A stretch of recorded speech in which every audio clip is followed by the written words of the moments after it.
চন্ডিকা হাথুরু সিংয়ে বলেছিলেন বাংলাদেশ ক্রিকেটের দীর্ঘমেয়াদী উন্নয়ন পরিকল্পনা নিয়ে কাজ করবেন। এবার 2023 সালে ওয়ানডে বিশ্বকাপ থাকায় হয়তো টেস্ট ক্রিকেট সেভাবে ফোকাস দিতে পারেননি তিনি। গত ডিসেম্বরে সিলেটে নিউজিল্যান্ডের বিপক্ষে ঐতিহাসিক টেস্ট জয়ে দীর্ঘমেয়াদী পরিকল্পনাও চাপা পড়ে গিয়েছিল। বিশ্বকাপ ব্যর্থতাও ভুলিয়ে দিয়েছিল টাইগাররা নিউজিল্যান্ড সফরের পারফরমেন্স দিয়ে। নাজমুল হোসেন শান্তরা কিউইদের মাটিতে প্রথমবার ওয়ানডে ও টি20 ম্যাচ জেতায় হাথুরু সিংহকে ব্যতিব্যস্ত হতে হয়নি। তবে এবার দেশের মাটিতে শ্রীলঙ্কার কাছে টি20 সিরিজ হারের পর বিশ্ব টেস্ট চ্যাম্পিয়নশিপে হোয়াইট ওয়াশের লজ্জায় নড়েচড়ে বসতে হয়েছে কোচকে। টি20 বিশ্বকাপ খেলতে যুক্তরাষ্ট্রে যাওয়ার আগে তাই টেস্ট ক্রিকেটারদের জন্য বিশেষ পরিকল্পনা দিলেন কোচ। মঙ্গলবার টেস্ট ব্যাটারদের সঙ্গে মিটিং করে অনুশীলনে পরিকল্পনা দিয়েছে বলে জানা গেছে। শ্রীলঙ্কার বিপক্ষে স্পোর্টস উইকেটে ব্যাটারদের কাছ থেকে কাঙ্ক্ষিত পারফরমেন্স পাওয়া যায়নি।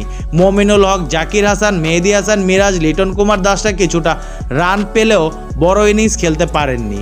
এই কারণে জাতীয় দলের পুরো কোচিং স্টাফ মঙ্গলবার টেস্ট ব্যাটারদের সঙ্গে বৈঠক করে পরিকল্পনা দেন। মমিনুল জানান, কোচদের কাছ থেকে ব্যাটিং পরিকল্পনা পেয়েছেন তারা। পাকিস্তান ও ভারতের বিপক্ষে বিশ্ব টেস্ট সিরিজের জন্য ব্যাটারদের ভালোভাবে প্রস্তুত থাকতে বলা হয়েছে।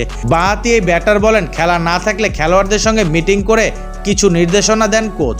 সেই রকম একটা মিটিং ছিল। অবশ্য এবারের মিটিংটা কিছুটা আলাদা। লিগ শেষ হলে টেস্ট ক্রিকেটারদের অনুশীলনে থাকতে বলা হয়েছে। বিসিবি থেকে অনুশীলনের ব্যবস্থা করবে। বাংলাদেশের টাইগার্স গড়ে তোলা হয়েছে জাতীয় দলের পাইপলাইনে ক্রিকেটারদের বছর জুড়ে অনুশীলনে রাখতে। অথচ গত 2 মৌসুম ধরে টাইগাররা ক্যাম্প করছে অফ সিজনে লিগের ক্রিকেটারদের নিয়ে। এতে লিগের ক্রিকেটারদের লাভ হলেও জাতীয় দল থেকে বাদ পড়া বা টেস্ট ক্রিকেটারদের বিশেষ প্রশিক্ষণ হয়নি। হাথুরু সিংয়ের পরিকল্পনা বাস্তবায়নে টেস্ট ক্রিকেটাররা কার অধীনে অনুশীলন করবেন, এই ব্যাপারে জানতে চাওয়া হলে ক্রিকেট পরিচালনা বিভাগের চেয়ারম্যান জালাল ইউনুস বলেন, জাতীয় দলের পুলের ক্রিকেটারদের অনুশীলনে রাখার একটা পরিকল্পনা করা হয়েছে। কোচ টেস্ট খেলোয়াড়দের সঙ্গে মিটিং করে পরিকল্পনা দিয়েছে। বিসিবি এখন কোচের পরিকল্পনা অনুযায়ী অনুশীলনের ব্যবস্থা করবে, কারণ বিশ্বকাপ শেষে পরপর 2টি টেস্ট সিরিজ খেলা হবে। বাংলাদেশ বিশ্ব টেস্ট চ্যাম্পিয়নশিপ শুরু করেছে জয় দিয়ে। দেশের মাটিতে নিউজিল্যান্ডকে হারাতে পারলেও লঙ্কানদের কাছে বাজেভাবে হোয়াইট ওয়াশের ঘটনায় কোচিং স্টাফের কপালে ভাঁজ পড়েছে। তাই তারা পাকিস্তান ও ভারতের বিপক্ষে 2টি অ্যাওয়ে সিরিজে ভালো করার ব্যাপারে মরিয়া। আগস্ট সেপ্টেম্বরে শান্তদের পাকিস্তান সফর, সেপ্টেম্বর অক্টোবরে ভারতে হবে খেলা। ক্রিকেটারদের সাথে কথা বলে জানা গেছে, টেস্টের উন্নতিতে ব্যাটিংয়ে বেশি মনোযোগ দিতে বলা হয়েছে। বোলারদের জন্য কোচের বিশেষ পরিকল্পনা রয়েছে।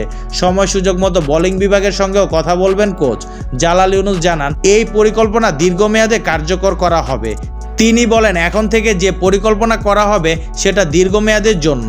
বর্তমান এবং ভবিষ্যৎ পরিকল্পনা কার্যকর করা হবে। কন্ডিশনিং বা স্কিল ক্যাম্পের পাশাপাশি টেস্ট ক্রিকেটাররা 4 দিনের ম্যাচও খেলতে পারবেন এই দলের হয়ে।